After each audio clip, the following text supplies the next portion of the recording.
Hey everyone, and if you can believe it, this is episode 7 of Page Chewing with Steve Talks Books, the incredible Steve Talks Books, and I on his channel. So welcome, and to Sunday, and we have a special treat today with two phenomenal writers in T.C. Schueler and Brian B. Bellick. So welcome, gentlemen, and I'll let you say a bit more about yourselves and introduce yourselves. But first, I'll say briefly, I'm PL Stuart, author of the Drowned Kingdom saga, including A Drowned Kingdom and the Last of the Atalanteans. And I will let my co-host Steve introduce himself before we'll let TC and Brian talk about themselves. So. Yeah, so I'm my name is Steve, and I like to talk about books and stuff, and I read like dark fantasy and horror, but mainly. But I'm open to anything, but that's mostly what I've been reading lately. I'm excited to speak to these two gentlemen today, and of course, PL is always a pleasure to interact with. But so TC and Brian, if you want to tell us about yourselves. TC first. Don't all go at once.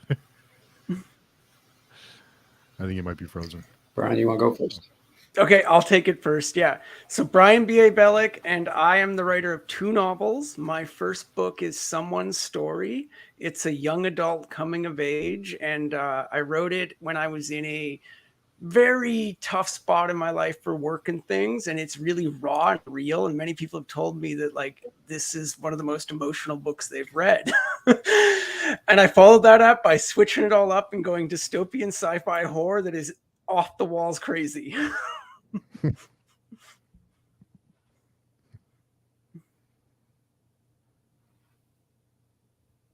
And TC?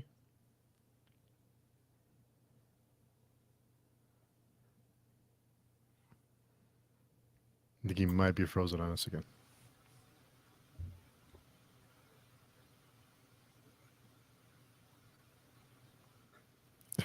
Can you hear us, TC? TC, can you hear us? You guys waiting on me? Yeah. Yes, sir. Sorry, I've got some mic problems on my end. My name's T.C. Schueler, and like Brian, I've only written one book, and he's ventured into the horror realm, and so have I. And I've read both of his books, and both of which have won some awards. So kudos to him. And he and I are both working on new material, I believe. So very pleased to be here with you guys today. Fantastic. Awesome. So speaking as TC mentioned, and he's very humble, TC, you've won quite a few awards yourself. You both have a lot of hardware, between the two of you, reader's favorite, I think it's some next gen awards, so tell us about how you picked up all those accolades so early, and what that means for your writing and your writing career, how that's affected your writing career, probably mostly to the positive. So can you two speak about that? TC, do you want to go first? You still got audio problems? No? I'm sorry. I do. Are you asking me how I, why I came up with the story that I came up with? We were asking about the awards. Do we want to maybe chat with TC? If we were send him some DMs? Yeah, that might be a good idea if he's having some Brian, audio. if you don't mind, why don't you start? I'm going to try to do something different with my computer and see if I can improve the audio. Okay. Yeah, so that sounds good. Okay. Mm-hmm. Yeah. All right. Thank you. Sounds good. Yeah, so I'll talk to the awards for sure. I was big on trying to get some recognition. It was early in my marketing for that first novel. I was 7 months after self-publishing, and I had about 20 reviews. So I was, struggling along, picking up a review a month. And I decided that maybe the indie awards circuit was a good idea to try to get some buzz going. I entered probably about 8 or 9. I didn't win every single one. And most of the time, what I seemed to get was a finalist badge, which means I was in the top 4 for the young adult category. I picked up 3 finalist badges, and I had kind of happily taken my place as a finalist, and I was moving on, thinking I had probably peaked at finalist. I was then in March of last year lucky to wake up to an email from Reader View saying I had won the Young Adult Book of the Year. And that moment was like a whoa. Congratulations. Yeah, and that was like the gasoline then on the marketing. Like everything changed, between March and June. We picked up like 30 reviews because I put that everywhere. I slammed that link everywhere I could. tweet, story. That's awesome. TC, is it better now for you in terms of the connection? Yes, my lovely wife has waved her magic IT wand, and things are better. Oh, awesome. Very clear. Yeah. Okay. Well, let TC I know Sherry quite well at Reader Views. We talk once a quarter or so. Great relationship with them. It all started after the award win. I knew nothing about them before I won the award. There was no bias. That's awesome. Okay, we'll hear from TC about his experience as well. I have to say, experience with what? Sorry, with winning all the awards that you've racked up for 22 Pulse Road, and what that's been like from your career. So, writing is a hobby for me. It's a real intense hobby, and I'm middle-aged, and I don't own a boat or an expensive car or golf. I don't do any of that, so I'm allowed to spend money on this passion that I got. So I figured, what the heck, I wrote the thing and I'll enter it into a bunch of contests, like 10. And my thought was, I think if I enter 10 contests, maybe I'll get one, attaboy or, semifinalist or something. So sent them all in. And as y'all know, they different times of the year. And so I got one back and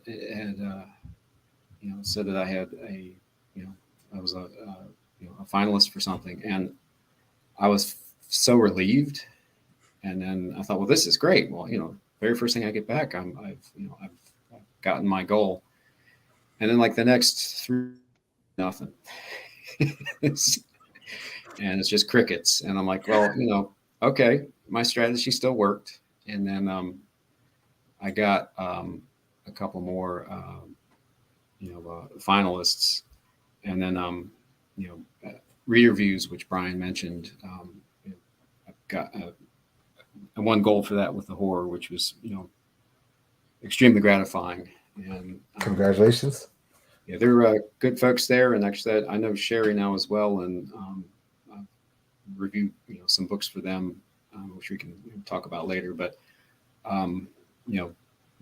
winning something was I wasn't expecting it, so it was just very gratifying. Fantastic. Well, one thing I want to add there, what I was able to definitely notice was post my win, I was able to attract way bigger partners for my project. So I got a second editor to take a pass at Pulse. I got way bigger music partners coming through. That award win was really like huge to getting partners. Like, oh, he's an award-winning author. Let's look at his profile quick. Like, let's not ignore his request. That's great stuff. Yeah, it's great stuff. Congratulations to both of you. And as I said, I know that Steve's a horror aficionado, and while I haven't had the pleasure of reading TC's work yet, it sounds amazing, really creepy. With this guy that's going to go to his father's estate, and sounds like they've got haunted statues or something. Sounds awesome. The blur's amazing, and BA's book was just phenomenal. This sci-fi, monster, through it was like, I think Steve, this stuff sounds right up your alley, Steve, like from what I know of you, and so what is it like being specifically writing in that genre, the horror genre? Because it's a tough genre to crack your teeth in. I think it's the thing about horror that I find to be difficult. I've never written it, but I have some aspirations there.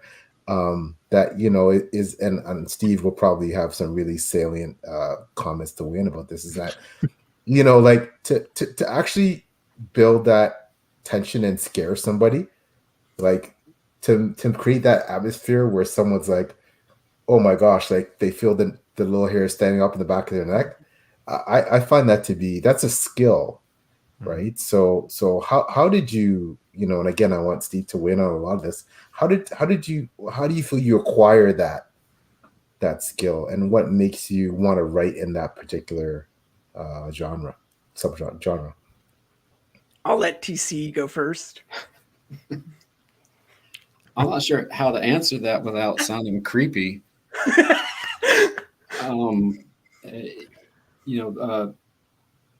Stephen King, in a lot of his comments on his own work, says he's the kind of guy that sleeps with the light on because he's afraid of everything, and I feel similar. So horror, there's a lot of fear in it, and I'm the kind of guy that you go to an amusement park and put me on a ride, scare me, just don't kill me. So that's what I wanted to do a little bit, with the book. But I also like tension building, and I like to have characters that are interesting so that people have a reaction, good or bad, if something happens to that character that's of a permanent nature. And so, I was the kind of kid in high school that would write kind of way out there little compositions, and so I would get kind of the pat on the back from the English teacher that your grammar's okay, and you can put sentences together, and it's a really creepy story. So I guess I'm saying that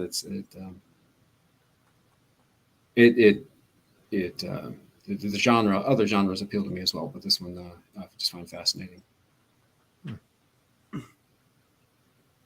So I'll tell you the inspiration on Pulse. It's probably no secret. It's the certain virus that we all might be familiar with was a huge inspiration. I had a first draft of Pulse before the outbreak, and I basically locked myself in a house for 7 months and took all that fear and put it on a page. And PL attest to this. It's there. It's spine tingling. Yeah. You just imagine a virus at the door. That's it. Is your hair raised? With horror especially, I think building, one of you mentioned atmosphere, and building atmosphere. How do you build atmosphere with text? Because it doesn't seem, I've tried to do it on my own, and I can't do it. So it's always great when someone's able to. So how do you build tension and atmosphere with text? What I do is I'm an engineer by trade, so I do a lot of calculations, and I have to write certain things in a lot of detail, and it's important to get aspects of what I do correct. So what I like to do is I try to describe a scene, try to create a picture in the reader's mind, and I usually try to have that be a scene that's neutral to start, to get them like okay, you're in a kitchen, and here's the the cutting board and the shiny refrigerator and whatnot, to get them situated. And then I try to change something. And in my book, from the get-go, as my protagonist Billy arrives at his house, there's something off. I mean, there's something off with Billy. He arrives with just a pounding headache that he's started to get a few months before his father has him come to his house, and there's a creepy vibe to it, but also it's August in the South and it's sunny and it's hot and people are watering their lawns, and it's a neighborhood. It's something that we can all I think pick up in our minds. So that's how I do it. I try to describe it, and then I try to use sound and smell and taste and touch. I try to use all four of them at least once in the chapter. I don't do that every chapter, but I find that helps me. That's a brilliant observation, and I think it's something that horror authors are very good at tapping into, is getting into those visceral emotions at certain moments and teasing you by maybe 2 or 3 chapters before you got a light taste of it, and then bam, something hits you like a ton of bricks. Yeah, I'll have to say that Brian's creepy crawly monsters are they're visceral, and it's almost painful to read about them because it's not a spoiler, but let's just say some of the folks don't get away. Yeah, and you're doomed. It's going to just be awful, and that's one of the purposes I think of horror, is that it's an escapist form of literature, because especially with Brian's monsters, you just want to go ugh, and then you put the book down and you just feel wonderful that you're in your safe bed with your reading light on, and everything's okay. So that's one thing that his monsters did. There's a lot of crunching and there's the audio and a textual description to his monsters, which I think is very good. And how do you know when to drop that ton of bricks on the reader? How do you know when it's time to release the hounds? I'll say for me, pacing is something I'm really good at. I think I'm really good at teasing people. So I will tease you, I'll tickle you, I'll let you think you know what's coming, and then I will rip the rug out from underneath you hard. And it's just a skill. I think it's just something you got to acquire. It's just a feel, a tempo feel. It's kind of like playing an instrument. Yeah. I'm sorry, and I don't want to embarrass TC, but I forgive me, because it's the first time obviously I've seen either TC or Brian in person. But TC, I can't help noticing a bit of a Stephen King resemblance. And seriously, now I'm getting creeped out. But because I'm looking at you, I'm thinking, man, like, He is Stephen King. TC looks like Stephen King. Like, so I don't know if anyone's ever said that to you, but you were not the first person to say that. Wow. Yeah, I'm like, okay, so we are not related. No, okay. It would help the marketing if you were. Yeah, sure it would.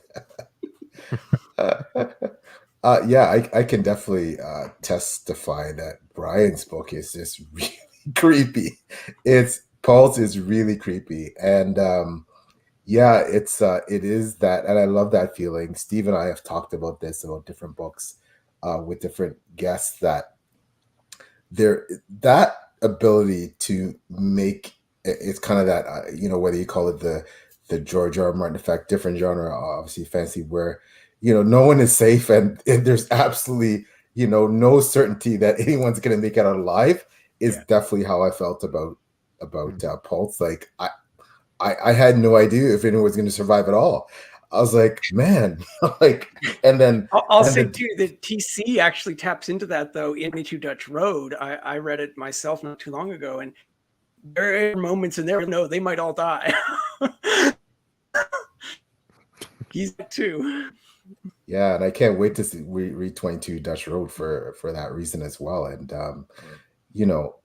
I feel like when it comes to horror specifically, there's also I believe that some of the best horror books, the real monster is our own morality. Truth is stranger fiction thing, where it's these other forces other than the actual boogeymen that create a lot of the monstrosities. Certainly in Pulse, where the rampant consumerism, capitalism, particularly of the titular company is just, incredible, right? And without spoiling, you have this, almost like, all of our favorite monopoly companies on steroids, like Microsoft or Amazon, or you pick your company, and Pulse is that and so much more. And I love the way, and I love the aspect of all the little conspiracy theories.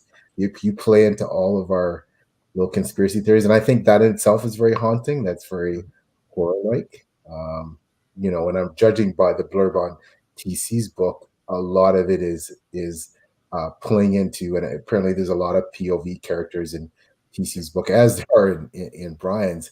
In that, when you give that wide perspective of what each person, what their biggest fear is. TC talked earlier about, just being scared of stuff, right? But our own individual things that frighten us is so unique. So when you play on that with different people and different personalities, and you can feel that person's fear, it may seem, yeah, that's something that really scare me too, or it may seem illogical or rational, but then the writer has this skill of making it, maybe you weren't scared of spiders before, but you read a book from TC or Brian, and suddenly you're scared of spiders because their character made them so creepy, right? So that's one of the things that I love about horror. But so in saying that, so I think you both already dabbling in other genres. Is horror, like, do you feel that's your mainstay, TC and Brian, for what you write, or is that more something like, it's kind of like, yeah, it's one of the things, and I totally admire you too,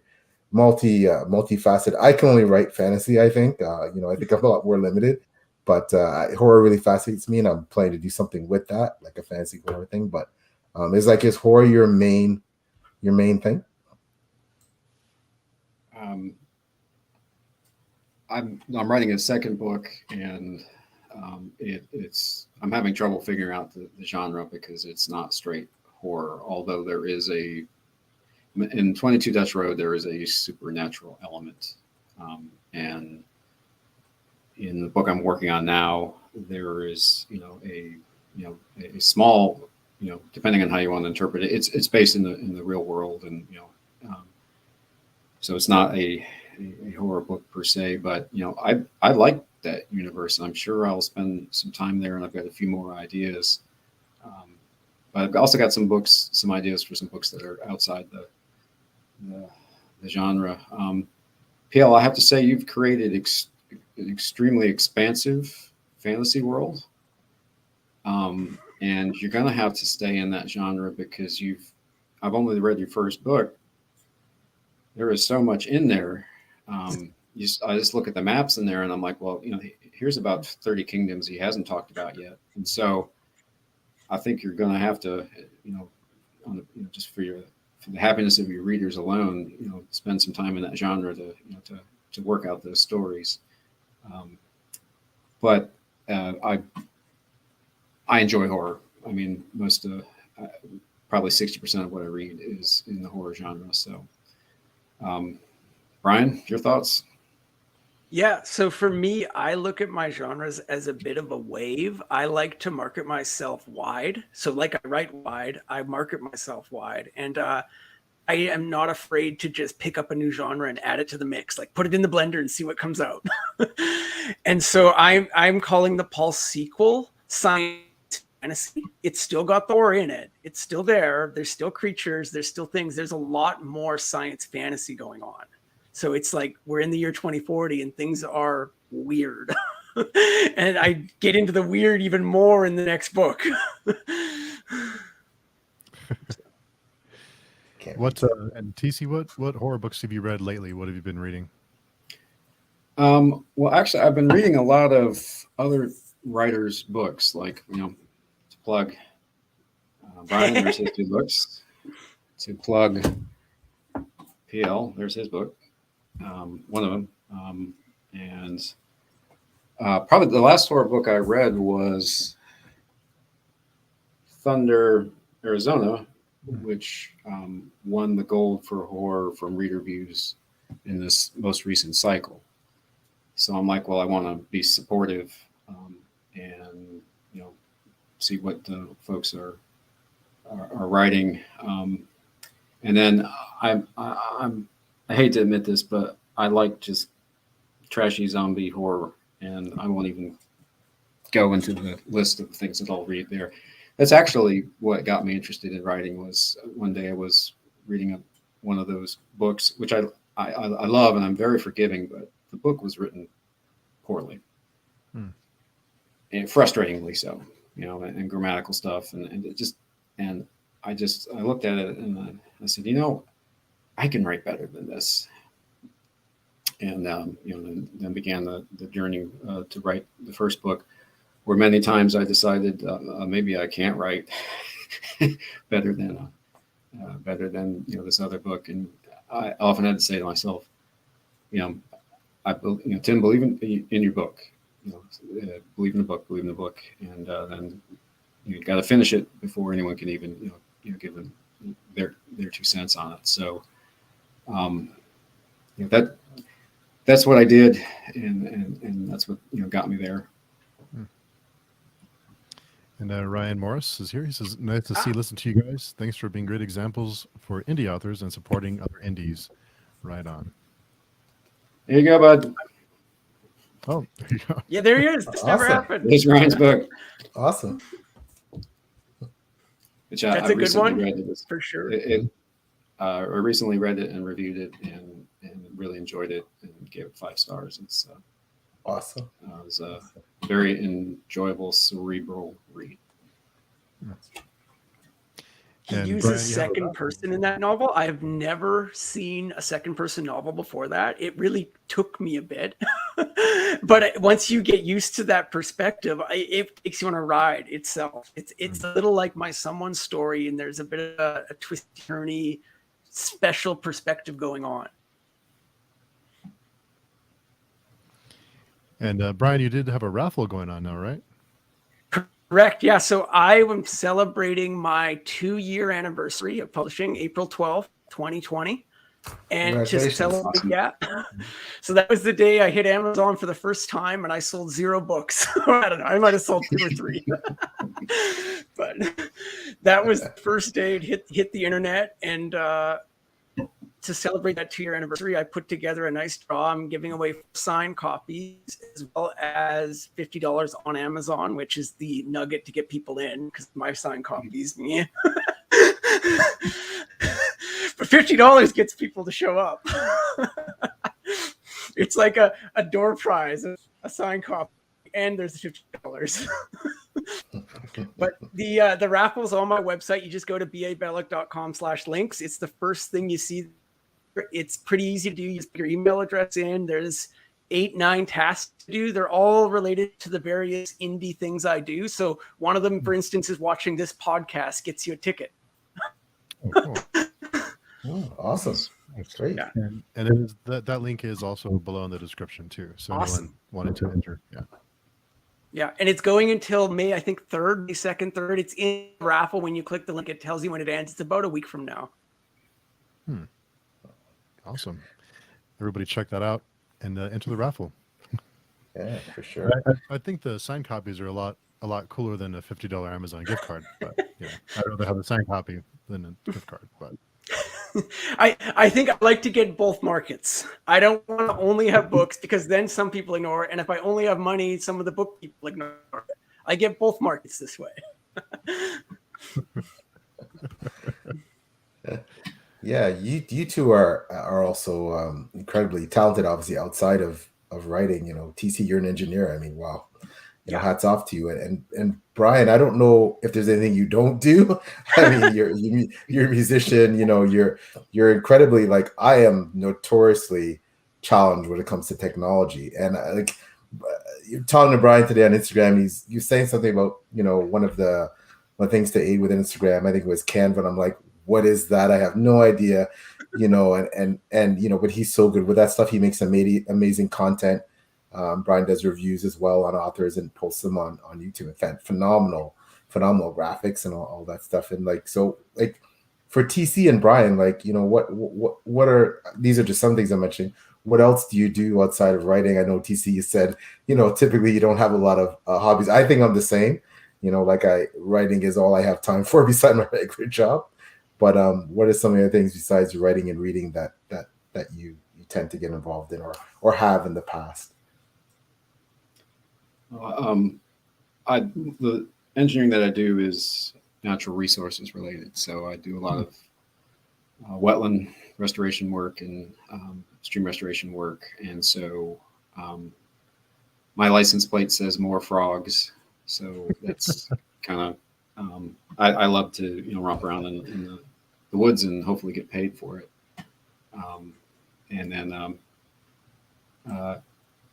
have a few interests. When I was a bit younger, I did, more in the exercise realm, and I swim now, but in days gone by, I did triathlons and that sort of thing, and generally pretty healthy stuff if you don't overdo it, which I occasionally did, but now I regret that. But that's a little bit about me, Brian.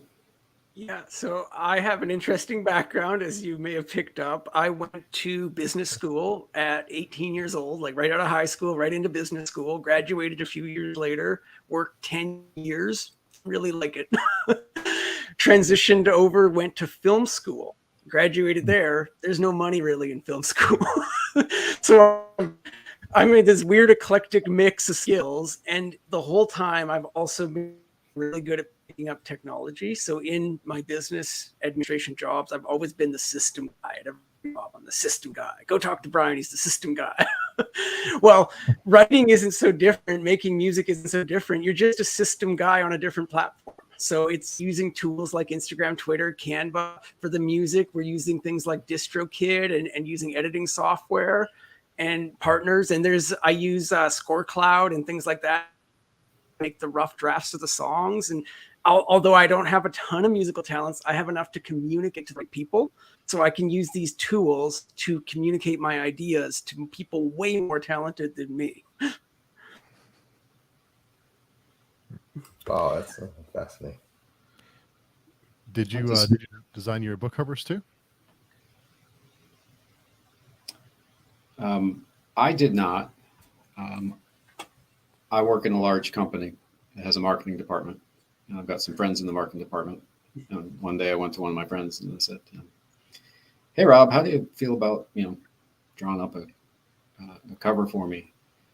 And so everyone's time is valuable, and I offered to pay him for it.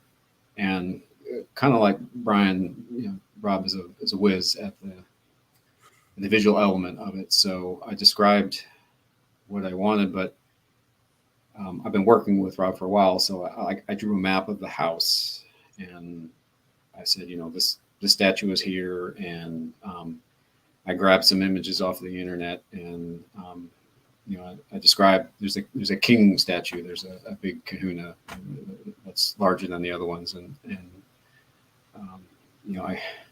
I grabbed an image, and gave that to him. So I kind of felt like I gave him a bunch of pieces of paper and like, here you go, make something of this.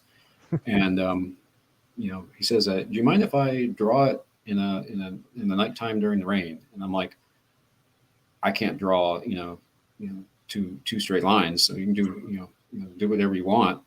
And I was very, very happy with it. He's working on a cover for my new book, but Brian designed his own, and it's a really good cover. I think it's it has that two elements of you can look at the text, and then but the someone story has got a good cover, and I really like the Pulse cover because you have a creature, you have the text, but then you can have the outline of the creature, and it's not coming at you, which is sort of walking away with kind of looking over its shoulder, and why is it doing that? And so Brian, if that's the way you draw and can create, you should continue to do that. So I will happily speak to these covers because they mean a lot to me. So I did make these covers in Photoshop. So I would not be the only partner, but I did final covers that went on the books are me. So with someone's story, the story here is that the painting in the background is at the time it was my girlfriend, now a fiance. I asked her to make me a drawing because at the time I was going to pay. I was going to pay somebody like $300. I was like, I want a cover. I want to pay like $300. And then we started looking at the internet ourselves, and I picked 2 covers I liked. And she's like, I used to paint. And I was like, okay, like about 3 months, give me the first draft and let's see how it is. She handed me a painting and I was like, oh, this is beautiful. And so what I did then was I went and bought assets. I bought the tree, I drew it, I bought the moon, I put them in Photoshop, I put the glow effect in there myself. And then she redid the background a second time. Like, we like the idea, we can do this better. She did another painting. That raw painting is hanging in our kitchen. And it's also the final painting that we used here. So like that Someone Story cover means a ton to me. We made it ourselves in the living room together. It was a great experience. And then to Pulse, I want to talk to the Pulse one too. So the Creature is made by a Midnight Comics, and he made a few drawings for me. And so he drew the creature, and that was for just a random project. I just kind of asked him to sketch it when I was making the Pulse beta edition. Because I said, hey, I'm giving this book to beta readers. I'd really like if they could see the creature that I describe. So did that, we went back and forth. He made really cool creature. Like, I love the creature. When I saw the creature the first time, I jumped out of my chair. I was so happy. He nailed the creature. It's on my website if you go to the books tab. And I always wanted to try to use that somehow in the marketing more. Like, I had this picture, but it's like, it's just a picture. How do I use it in my marketing? So the idea of silhouetting, it came from a movie poster. We were looking at options. We found a guy who made movie posters that made silhouette movie posters. And I was like, can you do this for my book? And he's like, I haven't made a book cover. I was like, I'll be your first client. So he took my creature, and he took the idea of the music festival, which I had the pixel art video Limitless already done. And he combined the things. Where I took over, though, is his festival did not have the right scale at all. And in the original version, only one screen and like 30 dots. This isn't working. So I spent 2 days doing pixel art myself to finish the cover. So again, I have a huge connection to that cover because I got a headache doing pixel art finishing it. Sounds tedious. The pixel art sounds tedious. Yeah. Now, on that pixel art front too, a fellow named Andrea and me worked on a project called Limitless. It's a 3-minute video. He is the sole animator designer on that. He spent 6 months with me going back and forth, doing cells, doing 15-second animations, doing a cell, doing a 15-second animation. I felt like 2 days of it. I was like, wow, this was intense. He did that 6 months. Yeah. Oh, it's amazing. Yeah. And I think, TC, if you have the cover for your book, I know Brian had it. It just like, it gave me, talking about covers, it just gave you that kind of, Stephen King-ish, like, Walking Dead. Yeah. Just that, really, creepy vibe. Like, and that's what I do love about horror covers, that, fantasy covers are epic, obviously. And you try to convey that epic aspect to your books. But yeah, I know with TC's cover and with Pulse, with Brian, it gave you that kind of like, that little shivers. So obviously you're doing something right, with those covers. So yeah, I talked to my illustrator, and I said, he said, what do you want to convey? Other than it's a horror book, and people will pick up. I won't be misadvertising what the book is about. And so there's, and so I'm embarrassed because I don't have my own book, but there's the one statue, and he's the large one, and he's just looking at you, and he doesn't have a weapon. He's just has his arm crossed, and he's just looking. I said, Rob, just have him look out from the cover like he could care less whether there was somebody, there for him to see or not. A self-absorbed statue, if you will. And then behind him is one of his lieutenants with a giant sword. And, that conveys, I hope, that, well, it is a horror book. There will be violence. Which there's a little bit throughout the book, and then something, at the end. So I've had some people say, hey, it's a really good cover, and I don't think anyone has said, that I misunderstood, the cover.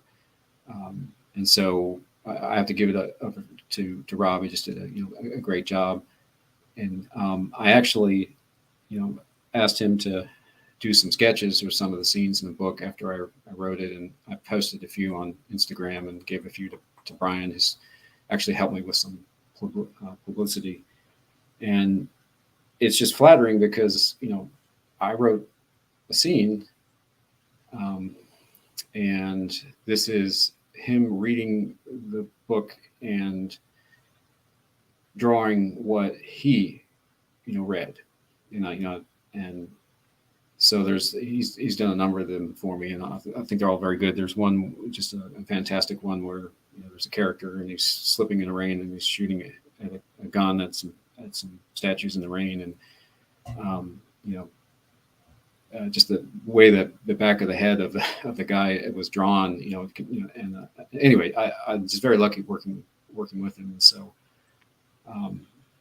maybe down the road, if I ever get anywhere with this, I'll release a version of the book with these drawings. I think I've had him do about 10 now, and because I can't sing or make music like Brian, so and I can't draw, but on my website people can come up with art, whether it's related to the book or not, and I've had a few things posted there, so it's just very enjoyable making the cover, and covers do sell books, and that's just the truth. So I think both the cover for my book and for Brian's book do a good job of communicating what type of genre it is. And TC, as far as zombies go, do you prefer fast or slow zombies? That is a classic zombie question. Thank you for asking. When I was younger, I was of the George Romero slow variety. They've always terrified me. Oh my gosh. For years, I would not watch the original Dawn of the Dead because I was just terrified of watching, these zombies eat people, and, they're the worst kind of dreams I have. And then I watched the remake of Dawn of the Dead, the introduction of the fast zombie, and it takes a lot to get my attention in the horror movie and really kind of make me feel like I'm terrified of the result, and that movie did a good job. So I have to say that I'm now a fast zombie person, because let's face it, if they're slow, and we've all watched so many movies and read so many books, if you have a rock or a baseball bat, you'll be okay. But if they're chasing after you, you're in trouble. So I've changed my mind. What about you, Brian? Are you a fan of fast or slow zombies? Oh, definitely fast. I do like slow. When you understand why they are, especially Pulse, the back half of that is fast. Fast. I want lots of death when it comes to my zombies.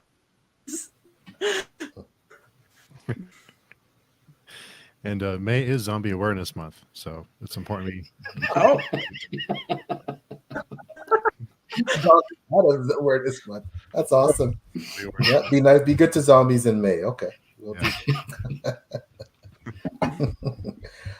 I had a quick question for both of you. I know for me, as a writer, I felt immense pressure writing book 2, because now we've talked about this, Steve and I, with other authors on other podcasts, that when you're a writer, you have your first book, and then of course your first book comes out, and in your cases, both of you have won awards, and you're getting all this acclaim, and now there's expectations that come with writing a second book. And TC, you're in the middle of writing your second. Brian, you've already written a second. I know I felt an extreme amount of pressure writing my second book, The Last Atlanteans, to make it, that much better, to, improve on the things that any critiques brought out that I felt, that people felt to improve it, yet keep the stuff that people loved. Like, did you feel that, or are you feeling that in TC's case? And did you feel that, Brian, with your second book? Brian, you want to go first? Yeah, sure. So I will agree with PL. There's an immense amount of pressure, and I think winning the award kind of elevated the bar. So I had a draft of Pulse that I was thinking was close to publishing, and when I won the award, I was like, well, this isn't good enough. Like, I just won an award, I have to elevate it. So, I spent 7 months revising it, and I definitely had lots of doubt in my story, and I did many, many rounds of beta reads. So it was almost like, I'm going to say 5 separate beta reads kind of down the stretch. Like, we did structural edit early and then tons of beta reading because I kept doubting it. I was like, it's not ready. It's not ready. I had made the decision to cut it into books because it was also getting really long. And I was like, I don't want to publish a 150,000 word novel as my second book. I write very short. If someone's story is only 57,000 words, Pulse is 75. I don't like the idea of writing really, really long books. My books are a 1-2 night experience. What I try to go for. And there was a lot of, where do we cut it? What do we show them in book 1? What do we show them in book 2? This doubt was just paralyzing at times. And I would say my tool to get through it was running. There was a point in last year where I ran 200 kilometers in 1 month. Because I was just taking ideas and running and just like, well, where does this idea fit into the story? Just go for a 10K run. Yeah. I'd have to say that Brian wrote his first book, which is a distinct story, and quite good book. When you think about a book like 2 months later, it's a good book. And then this Pulse is advertised as book 1, so it's a series, and it seems to me like everyone is doing a series, and so I don't feel that pressure. I wrote the one book, and my second book is completely different animal. So I don't feel like I have the pressure of now that people know, let's say that the characters in Brian's Pulse book, or are they gonna, as you said, he's gonna bring it up a notch to keep everyone satisfied. So I'm not having to fulfill expectations about previously established characters, which must be, I think, difficult. And the PL, as I mentioned, you've introduced so many characters and subplots in your book that I have to know where they how they end up. So I mean, I understand the series, and I know it's a more of a profitable thing, etc. But the second book I'm writing is very loosely connected to the real world, and it's about it's called the Evil Men's Book Club. And when I was in my 30s, one day we were sitting around with my buddies, and we were complaining about our wives and girlfriends. They had these book clubs, and they'd read these deep books and look at us like we're Cro-Magnons, and we said, let's form our own club. And so the first problem that was brought up was, well, half the guys don't read. So I said, well, let's make that optional. And then the next rule was, let's meet at a bar. And so those are the two rules. And so we started meeting in 1998 or 1999. And we did it as a gag, okay? And we picked a book and we showed up. And so there's like 10 or 12 of us. And we were shocked, my buddy and I, that put this together, because, more than half the guys actually read the book. One guy had made some notes, and I'm like, Don, these guys are they're taking this seriously. So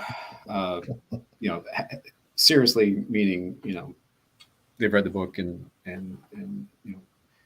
we started thinking, well, what type of books do guys like to read? And like, well, there's, there's war and sex. That's pretty much, what those are mainstays. So we kind of paraded it, tried to, pretty it up a little bit by reading books like Lolita, that are things that are well known, and there are several books like that. So we started doing that, and somebody's like, hey, why don't you take some notes? And so every month a different guy would make write down whatever he thought. The rules about notes are like write anything you want. If you just want to dress down one of the guys at the table, you can do that. So and the guys that I did that with are still around, and occasionally they still, I'm in a different part of the country now. But, one day I thought, what if there really was a club like that? And then something happens, and then the characters start having, I'll just say, real difficulties. And so that's what the book is about. I'm about 2/3 of the way through. But what's extremely gratifying is that I put a real person, a real buddy of mine in each of the characters. So, how you read the blurb in the beginning of the book, this is a work of fiction and none of the characters. That's not really true in what I'm writing. And I'm having such a good time because I'll text my buddies, they're all college buddies and work buddies, and say, I've just, finished introducing your character, and now something extremely horrible has happened to him. And I really enjoyed writing about that, and send the text. And it's some of them are a little more curious about what's going to happen to their characters than others. But, I've taken a little bit of the personality of each of the guys, from the original club, and some I've switched around, and, there's elements that have absolutely nothing to do, with the club, but, it's based in the real world. It's based in the DC area in the 90s. And, that's, a different, genre from this first book. And there are also more, the first book, 22 Dutch Road, is very thematic. There's a father-son element to it. I had a wonderful father. He's a great man. I miss him very much. There's an interesting father-son dynamic in Brian's book. One of the subplots there. I don't want to give away too much, but it's hard to cheer for either of them. But what's happening in the second book I'm writing is a little bit more, characters with more mundane but painful, problems of, maintaining marriages and, working with, addiction and things like that. And, I find that, I'm interested in that, and I'm interested in writing it, hopefully in an entertaining way. I was gratified. One of the things I was gratified about the first book was that some folks said, you have a sense of humor, and it comes through in the book. Kind of dark, but, I'm like, I'm just glad it came through and that the book wasn't flat. But anyway, enough of me about that. Well, one thing I want to say on second books, I've read PL Stuart's second novel. Amazing. One of my favorite sequels, like really good. I was, the first book, I got through it. I was like, okay, I liked it. I didn't love it. Like, I liked it, but I loved his second book. I think it was funny. I was kind of late to the party. He was already going through the final stages of publishing by the time I picked up the sequel. And I think he probably watched my YouTube video. And it's like, oh, he's going to love my second book. Because I basically laid out everything that I didn't like in the first book. And the second book is all those things better. I was like, thank you. I'm honored. Thanks. I obviously, and I can't wait to read further writing, obviously, from both of you. TC's book sounds awesome. I'm a big character-driven person in terms of my what I enjoy about writing, and it sounds a little bit, kind of like a bit of, again, that Stephen King vibe, you get with his books, like with The Stand, and with all of his books that really focus in on the characters, like, and gives them these unique personalities I love. And BA's book is the book that I read. It's just like you he described it way better, more eloquently than I ever could. It's something you consume in a couple of days. You just can't stop. You just have to know, what's happening next, who's going to make it, what monster's coming next. Like, it's just really, fantastic in that way. But yeah, I think with that, just quickly back to that second book, Pressure, yeah, for whatever reasons, for me, now I have a sense of, I don't want to say calm, because you're always striving for continuous improvement. You have to be better than your next book. If you're not looking for that, I don't feel you have the, it's one of those things as a writer that is something you should be striving for. So obviously my book 3, I'm hoping, is better than both 1 and 2. I feel it is, but it's not up to me. It's up to the reader, right? So, but I do love the whole anticipation about, for me now, anticipating reading TC's book. I can't wait to unbox it when I finally get settled in my new home, and for BA reading the next, because where he left it, without spoilers, where he left Paul, just like, oh, okay, what the hell now, right? And I guess where that's leading to is, for both of you that read my book, A John Kingdom, I'm honored that Steve's got it flapped, back there. I took the risk of leaving my first book on a cliffhanger, and I'm like, hey, I'm an indie writer, nobody knows who I am, time takes a risk, all those things that they tell you not to do in writing school. I did them, right? I broke all the rules. Why not? I just figured, okay, be adventurous and see where it goes. So I left my first book on somewhat of a cliffhanger. So that was a risk that I took. I feel it paid off. I mean, that's up to the reader again to evaluate, but I feel it really paid off well, especially when you read the second book. I think there's some immense satisfaction with the way I did it when you actually get to the second book. So what were some of the risks either one of you felt you took with writing either your first or your second book, or in general? Like, what are the things, because we as indies, we kind of get to do almost whatever we want, right? We don't have, a traditional publisher kind of more, having that control. So what are some of the risks you feel you've taken with your writing? I can start with that. So the first thing I did was I wrote a long book. It's 164,000 words. My uncle is a retired English professor, and he said, Tim, the good news is you have a voice and you can do dialogue. The bad news is you can't get to the point. So, and I worried that the first 6 chapters of my book, things happen, but it's much more of a mood setter. And so the second book, I have some action started in the first chapter just to kind of, get things going. But, so one risk I took was it was long. And the second risk was I spent a lot of time developing things before there's, major action, and were people going to be, stop reading? And I'm sure some people did. Because there wasn't enough going on. I didn't know I was taking this risk, but it's a horror book, but it has actually other genre elements.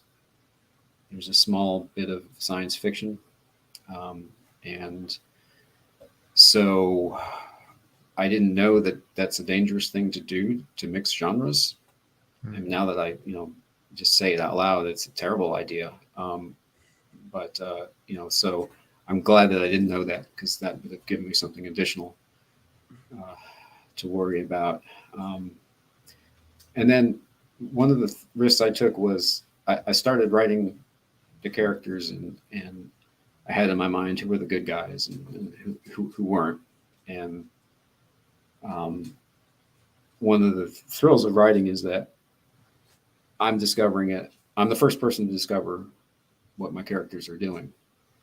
and I have a general idea of what they're going to do, but the specifics, I discover that when I write it, as I think all writers do, and so, what I discovered was, that the good characters, I find were interesting, and I gave them lots of backstories and quirks, and this group of knuckleheads in my book that, I was going to basically kill, there's three of them, I was going to kill three off, and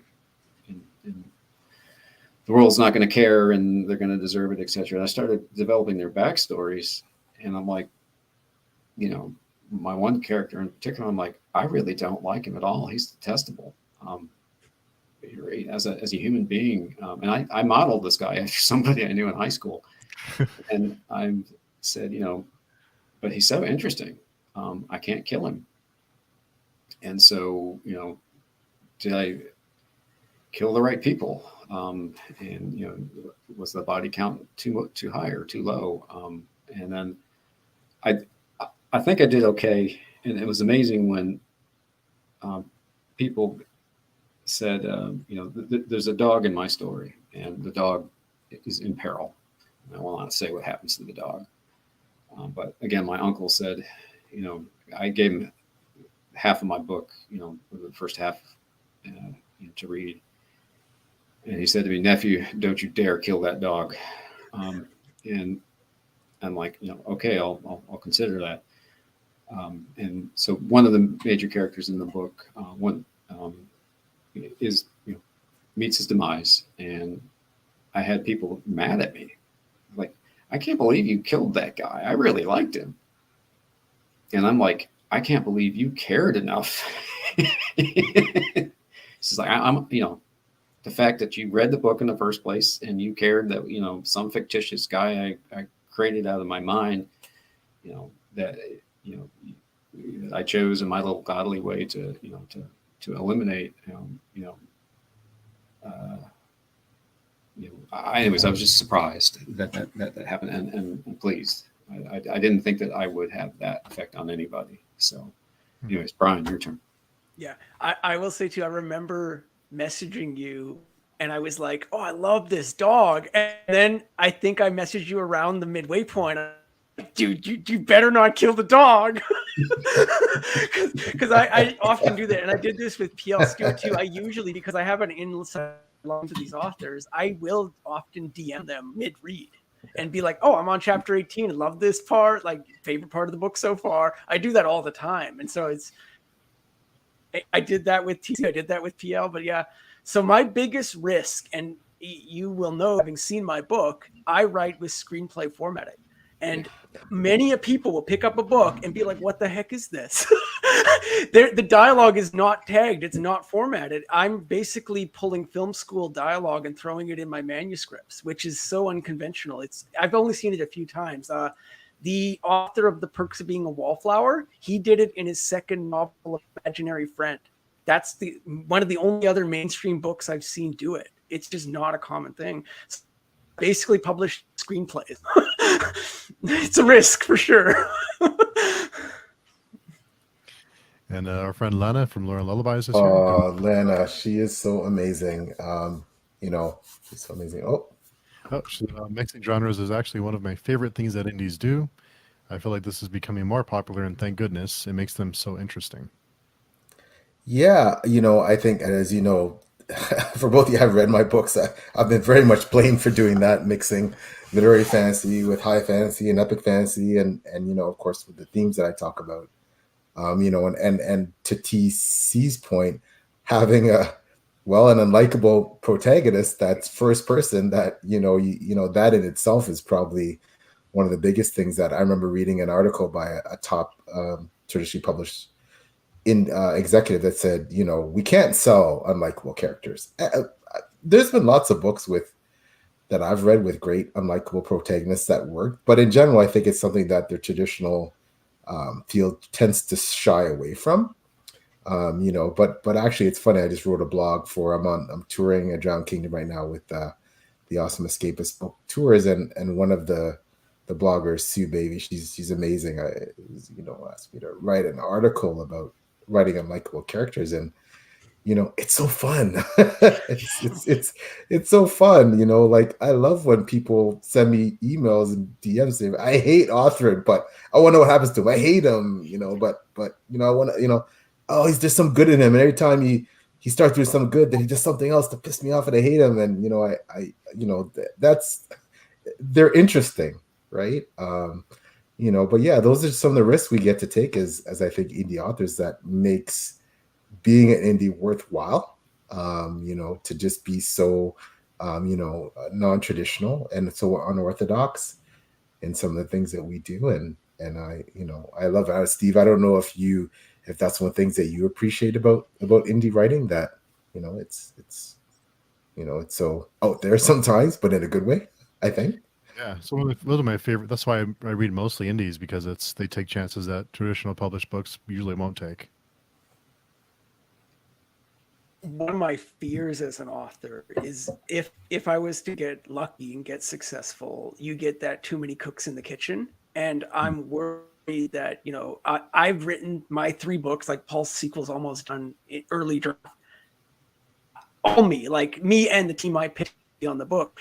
One of my fears is if the platform grows and I have the agent, the publisher, and the marketing team, they're going to start wanting certain things like, oh, we need this. The book won't sell without this. And it's a bit of a reluctance from me to pull that trigger. Now, I think anybody wants their platform to grow. And so when that day comes, you just have to kind of mitigate both sides of that equation, because I'm not going to turn down a publishing deal. But at the same time, I want to keep as much of that control as I can.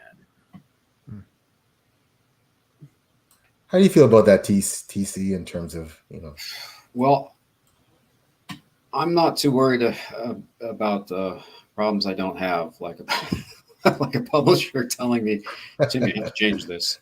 But it's funny, Brian mentioned that, because again, my uncle wrote some books, mostly about nature conservancy. But he had written some novels, and when I was younger, I was talking with him, and he's like, I'm so mad at my publisher. And I'm like, why is that? It's like, well, he had either written it in the first person and they wanted it in the third person, or he'd written it in the third person and they wanted it to change in the first person. And to me, I was like a kid at the time. I'm like, well, it can't be that hard. You change the I's to U's and you're done. And of course now I'm like, oh my gosh, that is a huge ask to do that. And maybe not even the intent. As mentioned, the book that Tim wrote is written in that second person. We talked about that, and it's very difficult to do. And he pulls it off extremely well. It's just a I don't know. I ramble, so I'm going to stop. Yeah, it's and I want to say that one thing that I'm sure I'm going to love about TC's book, and that I really love about Brian, is that you're not scared to take those risks, and that they are so unconventional. And while like it may take, I know, for example, with Brian's book, yeah, the first thing I noticed is the way it was structured with that screenplay style dialogue, and it's like, okay, this is different, but not different in a bad way. Again, sometimes just takes some time to get used to. And sometimes it's those, I feel about indie writing is that you find these gems that are so different and so unconventional to what you might read in a trad book, and that just makes the reading experience just phenomenal, right? And as Steve said, that's why I can't get enough of indie writing. Of course, I'll always read traditionally published books. There's some phenomenal traditional published writers, but more and more my TBR is becoming indies, and there's a reason for that, because as Steve said, I can't get that from a lot of trad books, right? I can't get those really diverse voices, with trad, and I can foresee a day where one day I read almost exclusively indie books, just because you only have so much time, so much life to read, and I want to spend it reading stuff that that's really, really compelling, right? So One of the things on that, I always feel guilty when I read back-to-back trad books. I occasionally do mix in a trad, like I'll read 2 or 3 indies and then a trad. But when I read back-to-back traditional, I feel guilty. Like I don't feel like I'm doing the community a service anymore. Like, what am I doing? Why am I reading this book? Yeah, I read. I've been reading indie books pretty much straight. I decided to do that to support. It's a community. I'm new to it. And I'm not great with technology, and I've been able to work with Brian, and he helps me with that. But it's a. I know. No, I'm gonna let that thought die as well. Just I don't know, kind of nervous on this, so I'll let Brian run with it. Yeah. Well, one of the things I wasn't into indie books until someone's story published. I probably never written like, I'm going to say in a decade, 50, 60 books. None of them were indie. And that was just me as a 20-year-old, right? I was doing the thing that I thought was normal, which is, you go to Chapters, you pick up a book and you read it. Then I published my own book, and I was a bit of a doorknob. I knew nothing about the indie author community. So I started from zero. Like my social medias were like 500 people back then. And I really took the time to learn the different communities, the Bookstagram community, the author supporting authors writing community on Twitter. I started to find the BookTube community too. That was maybe 4 or 5 months into my journey. And between Bookstagram and BookTube, it was like this sea of books that I had never heard of. And I was like, okay, well, like, which ones do you read and how do you do that? Well, you start leaning on a person like Steve to screen some books for you and kind of find the top 5, 6 for you to pick up. Yeah, I have what a point I wanted to make before was if I want my book supported, I need to support other people. And then and Brian's been on me. It's like, Tim, you really need to like network. And I'm like, Brian, I've got a career and I've got a wife and kids, and I don't have any of this time, and I don't have your youthful energy. He's like, well, got to do it anyway. And so I thought, well, what's the best way to do it is to buy somebody else's book. And Brian's advice was for me to to contact people and maybe we can flip books and share reviews or something like that. And so I met a few people through that route, and Brian is one of them. And so I'm reading these independent books, and I do some reviews for Read Reviews, and it's been very good for me. I mean, sometimes I occasionally just grab a Stephen King book because I'm like, all right, let me just go back to something I was brought up on, quote unquote. But reading other independent authors' books has been just some of them have been enjoyable and really great. And my wife's acid test when I'm reviewing something is like, Tim, did the person write the book did they write better than you? And sometimes I'm like, I have to say yeah, they do. So we've got to give them 5 stars. So anyways, I've been reading in other people's books with the hope that they might be interested in reading mine. But even if they don't, it's a level of support. And then each person I contact, maybe they form a relationship of some sort. Maybe we don't. But as PL mentioned, I am reading some different stuff. I have to pull that zombie book off the shelf occasionally just to remember where I came from, because all these other books are going into directions. And just a couple of days ago, I asked Read Reviews. I was looking for something to review for them, and I went into the poetry section, and I'm like, I don't really belong here, but I'm going to give it a shot. And who's to say I don't like poetry? And then I read a little bit about the book and the guy, and I think I'll be able to enjoy it and give him a fair shake. but there is more to the book world, obviously, to the universe of books than horror and whatnot, and I'm discovering that. There's so many great horror authors right now, and especially indie horror. There's so many great books to be read right now, and it's a really welcoming community too. Sherry says, I don't even read traditional anymore. I will listen to traditional audiobooks, but reading is strictly indie. And our friend Book Reading Coffee Drinking says, adding more indie is definitely a goal of mine for this year. It's definitely a good goal. Yeah, fantastic. Well, wow, we could talk to you two all day. You guys are phenomenal. We've learned so much about you, which is fantastic in your writing. I'm so stoked to dive into TC's book. That's probably gonna be when the first I crack open, and I have 3 months where I read certain things. Right now, I'm finishing off grimdark authors, and I'm gonna have a month where I read debuts and mostly indie, and TC's gonna be at the top of my list. And of course, with Brian, I still have to read someone's story, and and try and fit that in soon as well, because that's also high on my priority list. So, but just fantastic having both of you on. On behalf of Steve and myself, I want to thank you for coming and joining us today. And I think you probably picked up quite a lot of potential future readers out there that are going to watch this and want to pick up your books. There's a lot of horror fans out there, and they're I think they're really gonna be jazzed to read your stuff. So just while we're wrapping things up here, do you mind letting us know what your preferred social media platforms are, how to get a hold of you, your websites, things like that, so we can so that people can pick up your amazing work.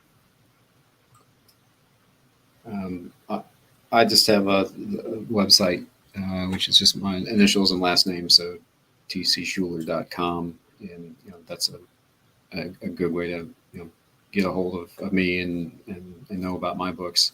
I know Brian is very internet savvy and has I have a Instagram and that sort of thing, but I'm still fairly new to that. I couldn't even tell you what my own address is. But Brian, why don't you tell the good folks about all the ways that they can get a hold of you? So I'm like a virus on the internet. You can basically find me everywhere. BaBellick.com is the website. I post my book reviews to my blog there. I review one book a month on my YouTube channel. I release a song every quarter. I just recently got on a platform called DistroKid, which allows my songs to hit every major release platform. So I am now wherever music is as well. So I'm on Amazon, I'm on BaBellick.com, Twitter, Instagram, Facebook, YouTube, Spotify, iTunes, you name it, you can find me. Bellec, Bellec. And Steve, what about you? Where can everyone find the wonderful Steve Talks books? Well, you can find me on our forum. We have blogs and a calendar, event calendar. So all these episodes are on the calendar, but it is pagechewing.com. And I'm also on Twitter at Steve Talks Books. And I use Vero too. That's my personal catch-all social media. It doesn't have an algorithm or ads. So it's kind of nice to be a little bit freeing. It's a little different, but I enjoy quite a bit. But I want to thank both of you for coming by today and chatting with us and coming by to let us know more about your work. Thank you for having us. Yeah, thank you so much, Steve. You got an amazing platform there. I'm glad you found PL, and then PL reached out to me. No, it's been great. So we've this kind of came. We decided to do this kind of like this sounds like fun. Why don't we try to make this happen? It has been lots of fun so far, learning lots of things and just having a blast with it. So thanks for both of you for spending taking some time out of your day to chat with us. Yeah, thanks so much, guys. It's been amazing, and thanks so much, Steve, again for episode 7. Just keeps getting better and better. I'll say how we're going to top it, and then it's all these. It's the guests that make this page chewing something that's turning into something really, really special. So thank you. Definitely, and thanks everyone who came by to chat with us in the chat. We'll talk to you next time.